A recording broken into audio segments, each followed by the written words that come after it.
Hello everyone. This is our group project for the course LMCP 1632. Today we will be discussing an issue that has become increasingly relevant for young people: access to homeownership.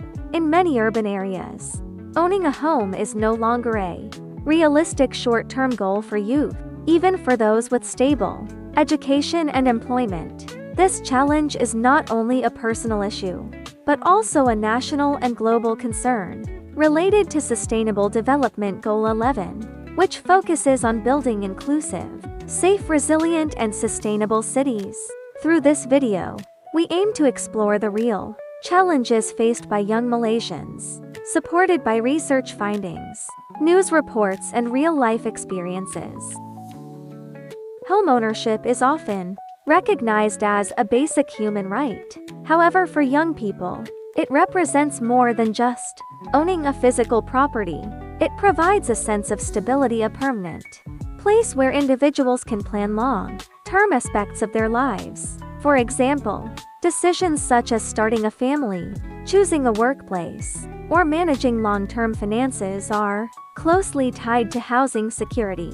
Without stable housing, many young adults delay these life decisions, which can affect both personal well-being and social development. Therefore, access to homeownership plays an important role in shaping the future of young people and society as a whole.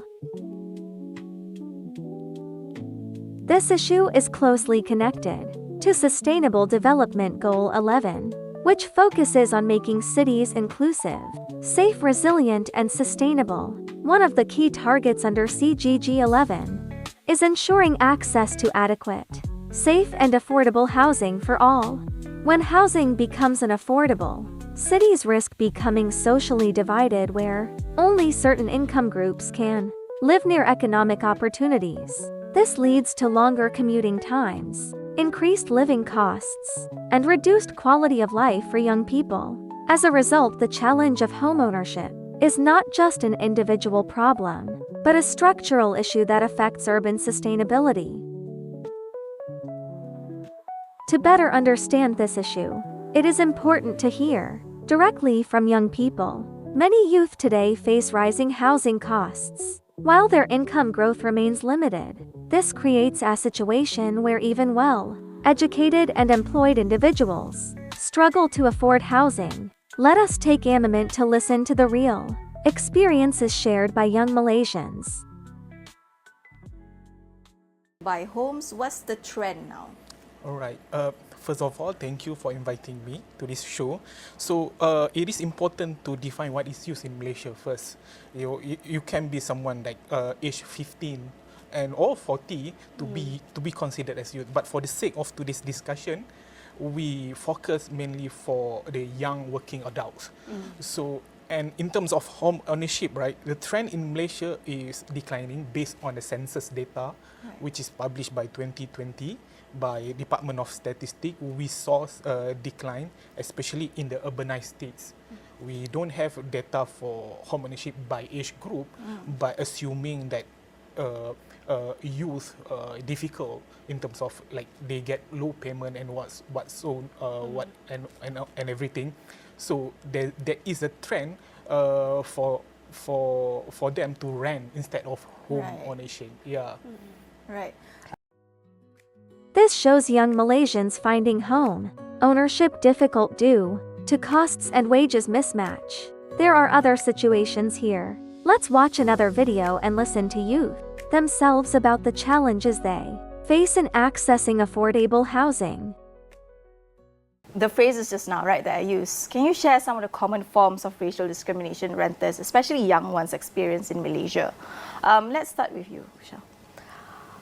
Well, so our office, when we conduct service night, have received like many complaints from many students trying to rent, saying that there's a few stages of discrimination that happens. So stage one is you inquire, is this room like available for viewing, and then that's the first line of racial discrimination, because the first thing you get is like a profile thing to fill up, name, age, race is always like number 3 or number 4 on the thing, and then there's like what do you do, are you student, are you working, where are you working? So there's like a huge form to fill up, and after that point, once people fill up the form truthfully, most of the time they are frozen. There's no more reply from the Right. agents because, you know, it doesn't fit the criteria, or, you Right. know, they're trying to find their landlord a perfect tenant who is, you know, the right skin color or something that the landlords prefer. And then there's the second stage of discrimination where even if the viewing happens and let's say there's 3 people who's interested in the room, the person who may not get it may be the Indian people, and instead of the Chinese person in the room or the Malay person in the room. Right. So it happens at several stages, and this also means that there's no equitable access to housing for people in the city, in the Klang Valley. Not just in the Klang Valley, but maybe even in Penang and other places around the country. Right. This clip highlights that housing challenges are not just financial, but also social and systemic. Property prices have risen faster than youth income, reducing purchasing power. Government initiatives aim to address this gap. Continues to look at ways and means to support the segment in the market. And in this instance, if you look at what we put into RMK 13, there are some priorities in terms of housing reform. So our housing reform focuses on allowing development of affordable housing. So that will be a priority for Malaysia going forward. And we're looking at...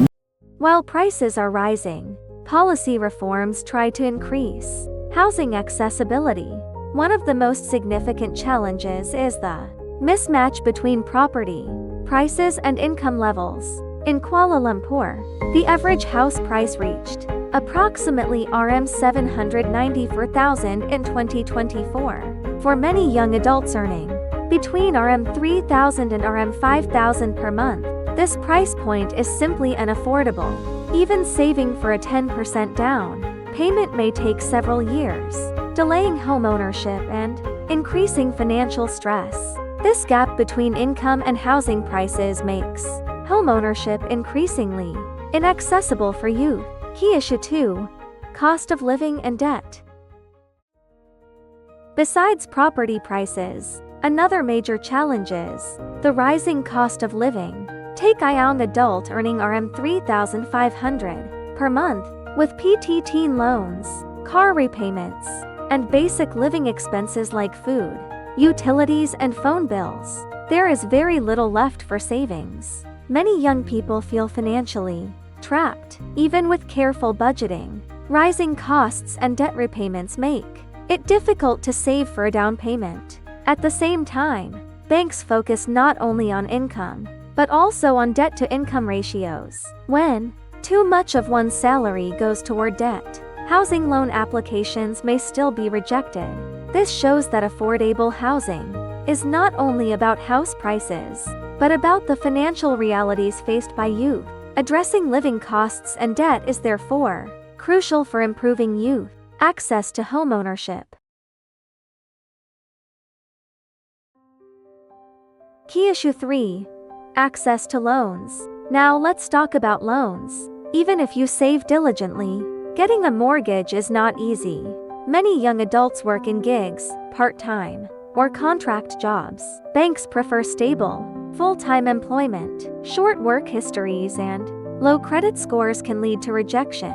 This isn't about laziness, it's a structural barrier. Even those with adequate income potential can't get approval because of strict lending rules. Some countries have introduced rent-to-own schemes or government-backed guarantees to help youth. In Malaysia, similar schemes could be explored to reduce barriers and make low-ends accessible for first-time buyers.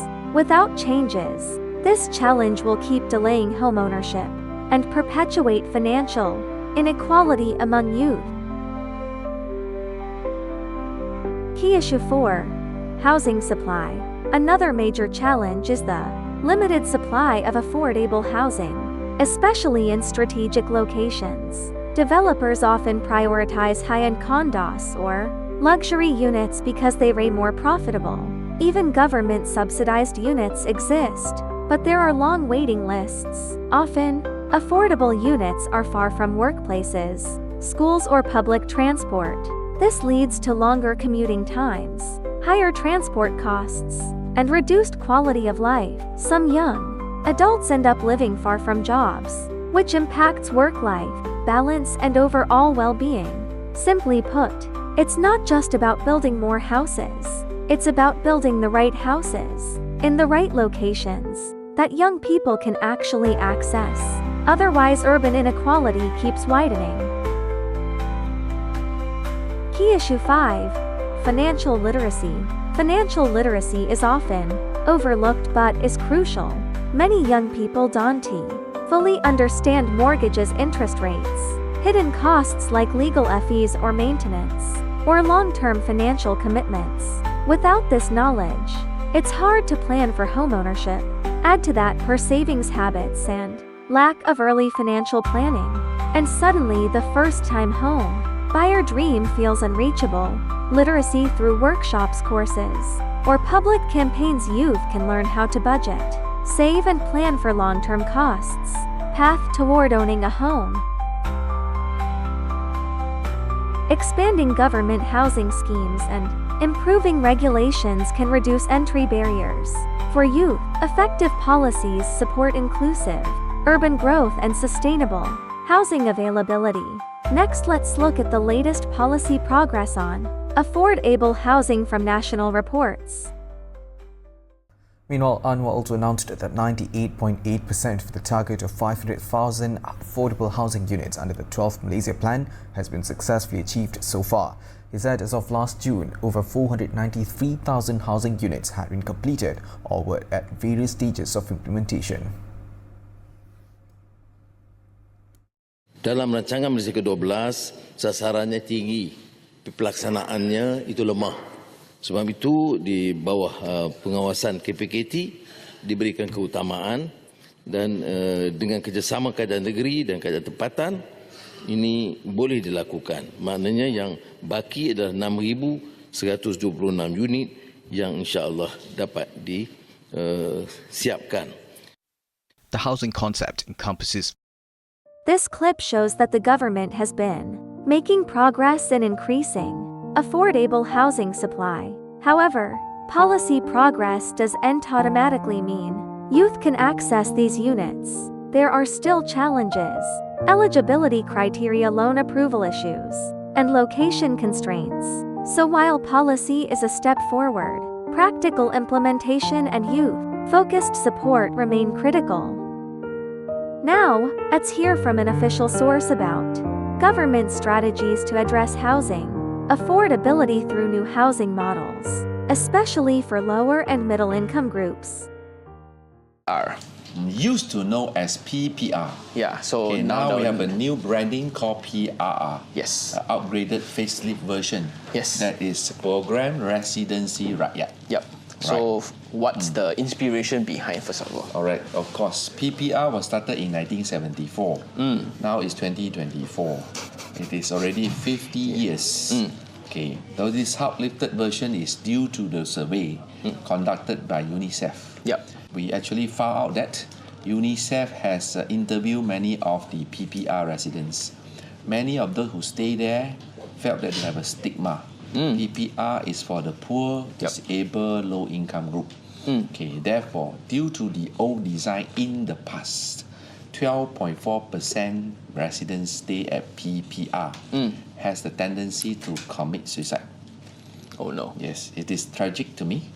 I sincerely believe Malaysians deserve better. Malaysians deserve decent housing.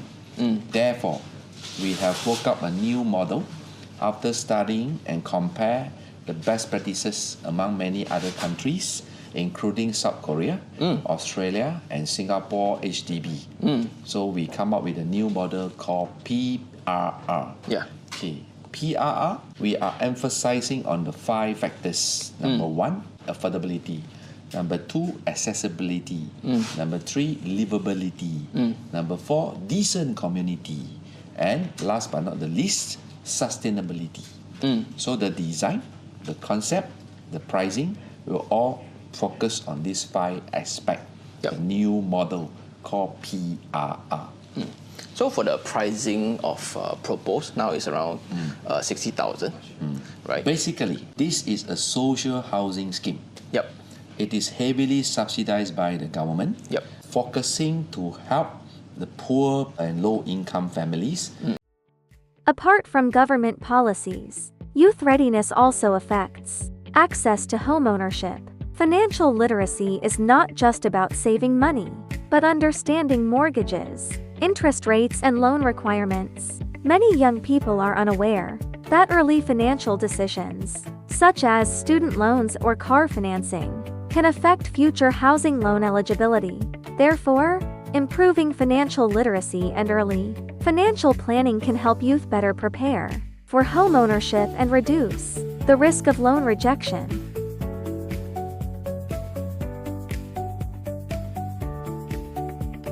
In addition to individual readiness, housing design also plays an important role in sustainable urban development. Community-centered housing focuses on accessibility, connectivity to public transport, and shared public spaces. For young people, housing that is affordable but poorly located can increase commuting time and daily living costs. Therefore, well-planned and inclusive housing design is essential in supporting sustainable and livable cities under JINGYI 11. As young people, this project has helped us realize that home ownership challenges are not only personal, but structural. We learned that housing affordability is influenced by policy, financial readiness, and urban design. That is all for our group. Thank you for watching.